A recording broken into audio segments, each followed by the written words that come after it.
Attention, this video is audio only. Sit back, relax, and enjoy the story. Welcome to Historical Horizons, where today we journey to the shores of Abkhazia, a land at once ancient and modern, settled along the Black Sea at the foot of the Caucasus Mountains. Abkhazia today calls itself a republic that declared independence in 1999. However, its status remains fiercely contested. Only a few countries, notably Russia, recognize Abkhaz independence, while most countries consider Abkhazia part of Georgia. To understand why this tiny region has such a complex story, we must travel back through millennia of history and empire. By 2025, the modern capital of Abkhazia is Sukhumi, also spelled Sukhumi, a Black Sea resort town. Its palm-lined promenades and a central clock tower, pictured above, reflect Abkhazia's subtropical coast. In the photo above, we see a Victory Day banner in Russian, a reminder of the Soviet era, fluttering beside the Abkhaz national flag. Today Sukhumi is both a symbol of Abkhazia's distinct identity and its ties to Russia.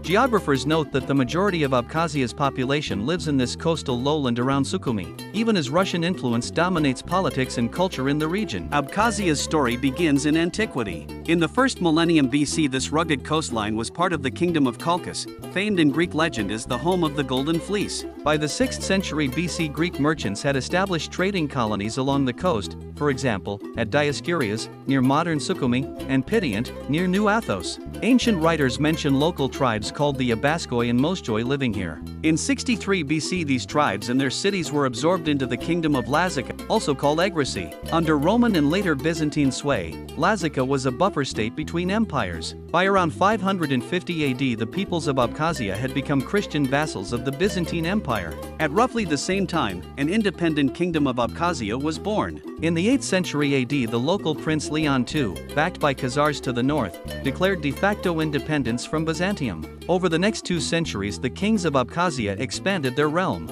By the end of the 10th century, the Abkhaz dynasty had united with the rising Georgian monarchy. In 1008, the Abkhaz king Bagrat II inherited the new throne of Georgia, Bagrat III, merging Abkhazia into a unified kingdom of Georgia. During the golden age of medieval Georgia, 11th to 13th centuries, Abkhazia was part of the great empire founded by Queen Tamar and her predecessors. Still, Abkhazia remains something of a distinct province with its own local lords. Georgian chronicles note, for example, that in the 12th century a noble from Abkhazia named Otego held the title of Aristov, governor, under Queen Tamar. But the Mongol invasions of the 1240s and later regional fragmentation weakened the kingdom. By the 15th century, the golden age of united Georgia had ended. Abkhazia passed to the western Georgian state of Imereti, where it became a semi-independent principality of Abkhazia ruled by the Shah family. During this time, the Ottoman Empire began to extend its reach over the Black Sea coast. The Ottomans seized the port of Sukhum, in 1571 and built a fortress there.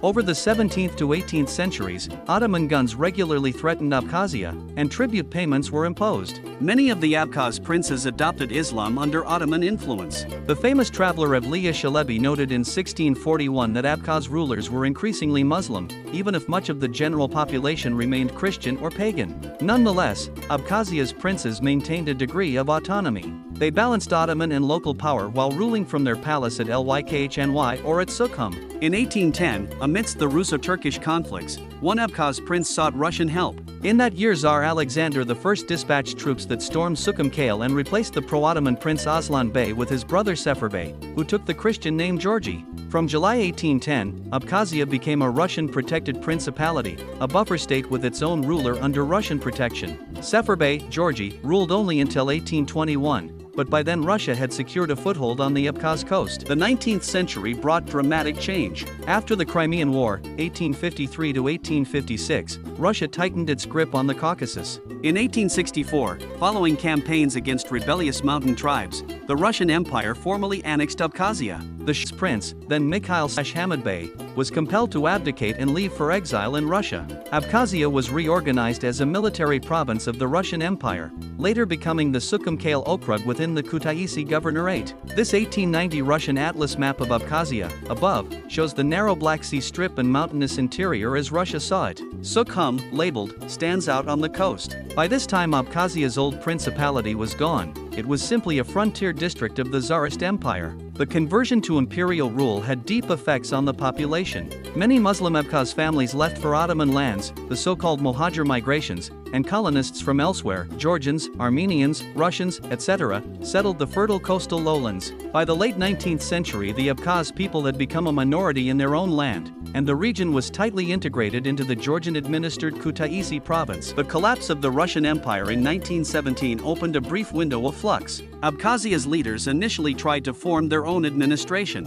In May 1918, after local Bolshevik and Turkish interventions, the Abkhaz People's Council signed a treaty with the new Republic of Georgia. The treaty made Abkhazia an autonomous region within Georgia. Thus, when Georgia declared independence on May 26, 1918, Abkhazia was still part of that democratic republic. In 1919, the Georgian government even repulsed an attack on Abkhazia by White Russian forces under Denikin. Everything changed in 1921 when the Red Army invaded. Soviet Russia overran Georgia and overthrew its government. Under the Soviet regime, Abkhazia's status was initially elevated. In March 1921, the Bolsheviks proclaimed the Socialist Soviet Republic of Abkhazia, SSR Abkhazia. This new Soviet republic had a treaty status. It was allied with the Georgian SSR but was nominally a separate Soviet republic. By 1931, however, Joseph Stalin, himself a Georgian, reconfigured the arrangement. Abkhazia was downgraded to an autonomous Soviet Socialist Republic, Abkhaz ASSR, within the Georgian SSR. In practical terms, this meant Tabli-controlled authorities ran Abkhazia. The Abkhaz ASSR remained one of Stalin's peripheral border regions for the rest of the Soviet era. Under Stalin and his successors, Abkhazia underwent Georgianization. The Abkhaz language was gradually suppressed. By 1945-46, many Abkhaz schools were closed in Georgian became the required language for education and administration. In the Great Purge of 1937-38, most Abkhaz party leaders were removed or executed, and ethnic Georgians filled senior posts in the ASSR. After World War II, the Soviet government settled large numbers of Georgian peasants and workers into Abkhazia. This altered the demographic balance. By 1989, ethnic Georgians outnumbered Abkhazians in their own republic, roughly 45% versus 18%. Despite these changes, Abkhazians retained a strong cultural identity and held a disproportionate share of local leadership roles through the late Soviet period. The last years of the USSR reignited tensions. In 1988, Abkhaz activists sent a letter of the 87 to Mikhail Gorbachev demanding that Abkhazia regain the status of a full Soviet republic.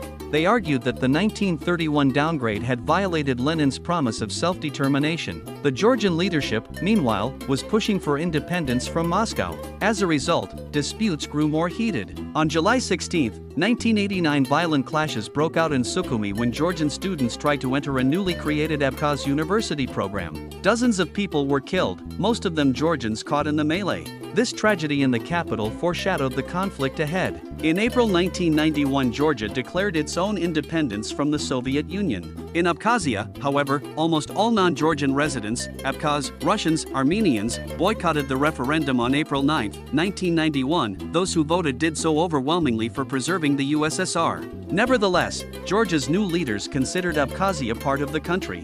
When the pro-Soviet Georgian president Zviad Gamsakhurdia was deposed by a coup in January 1992, the power vacuum worsened matters. On July 23, 1992, the Abkhaz deputies unilaterally declared Abkhazia's sovereignty, effectively breaking away from Georgia. Tbilisi ignored this move and dismissed Abkhaz demands. War broke out that summer. In August 1992, Georgian troops, the National Guard, entered Abkhazia to rescue Georgian officials taken prisoner and to secure key routes. The poorly armed Abkhaz forces fell back to Gudauta, where a Russian military base stood. Initially, the Georgians captured Sukhumi with little resistance, and many Abkhaz civilians fled the city. The remaining Georgian forces then looted and terrorized ethnic Abkhaz in the surrounding areas. In response, a volunteer army of North Caucasian fighters, Circassians, Abazins, Chechens, Cossacks and others, crossed into Abkhazia to support the Abkhaz cause. Notable among them was Shamil Basayev, later a Chechen leader, who is said to have trained Abkhaz fighters with Russian military aid. By September 1992, a Russian parliamentary resolution even called on Moscow to stop aiding Georgia and to send peacekeepers into Abkhazia. By late 1992, the tide had turned. The Abkhaz and their Caucasian allies launched a counteroffensive. In October 1992, they overran Georgian positions along the coast and drove them out of the strategic port town of Gagra. By the end of the year, Abkhaz forces controlled most of western Abkhazia northwest of Sukhumi. Attempts at ceasefire were repeatedly broken, and violent skirmishes continued through the winter. Both sides committed atrocities. Human Rights Watch documents cite looting and murders by Georgian units in late 1992. and widespread attacks by Abkhaz and allied fighters in retaliation. In mid-1993 a fragile truce was brokered in Sochi, but it did not hold. On September 16 the ceasefire collapsed. Abkhaz fighters, with heavy support from North Caucasian volunteers and reportedly covert help from Russian forces, encircled Sukhumi. After 10 days of brutal fighting, Sukhumi fell to the Abkhaz on September 27, 1993. Georgian President Eduard Shevardnadze narrowly escaped death during the battle and fled the city. In what became known as the Sukhumi massacre, Abkhaz troops and their allies killed and expelled almost all ethnic Georgians from the capital.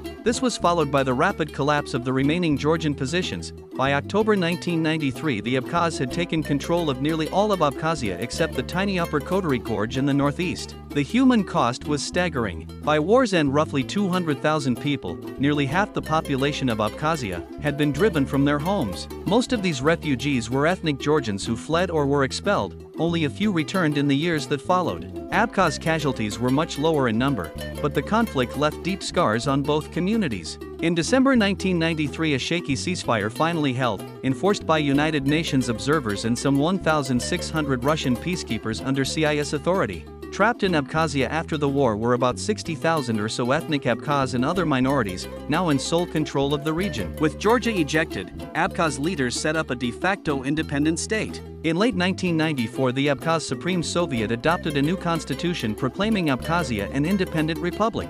Vladislav Ardzinba, a former Soviet Minister of Education, became the first president in December 1994.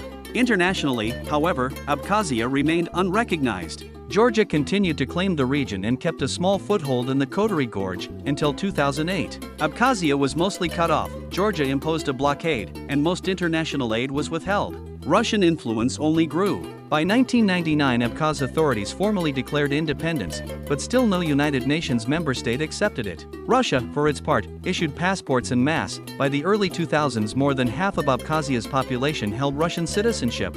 Georgia complained loudly that Russia was quietly annexing Abkhazia through passports and support. In 2006 Georgian forces briefly retook the upper Kotori Gorge from a local militia, but Abkhazia's de facto government still ran everything else. In August 2008 the conflict flared once more. When war broke out between Russia and Georgia over South Ossetia, the fighting spilled into Abkhazia. Georgian troops were routed from the Kotori Gorge within days. Under a French-brokered ceasefire, Russian forces pulled back, but Abkhazia quickly agreed to deepen its alliance. Russia took control of Abkhazia's borders, railways and airports and was allowed to build new military bases there. The 2008 war thus cemented Abkhazia's separation from Georgia. Most dramatically, on August 26, 2008 Russia became the first country to recognize Abkhazia's independence. Russian President Dmitry Medvedev announced that Abkhazia is an independent state and encouraged other nations to follow.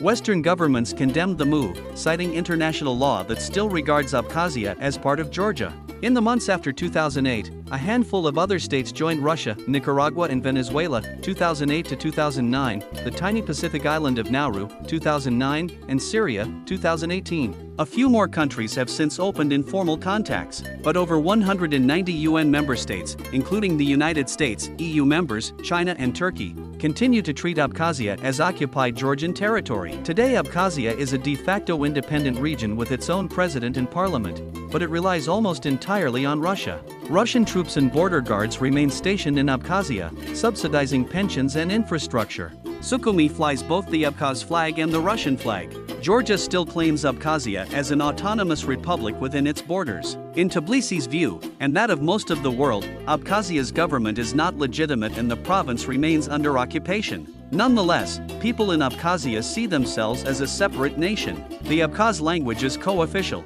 and schools teach their version of history. Cross-river apologies or reconciliation with Georgia are rare. The terrain, from subtropical coast to alpine peaks, mirrors the divided loyalties of the land. Historical Horizons has traced how Abkhazia went from an ancient Colchian shore, through Byzantine, Georgian, Ottoman, and Russian rule, to the Soviet period and the violent breakup of the 1990s. Its story reminds us that borders and identities in the Caucasus are shaped by centuries of empire, as well as by recent wars. The fate of Abkhazia remains unsettled, a testament to the region's enduring complexity.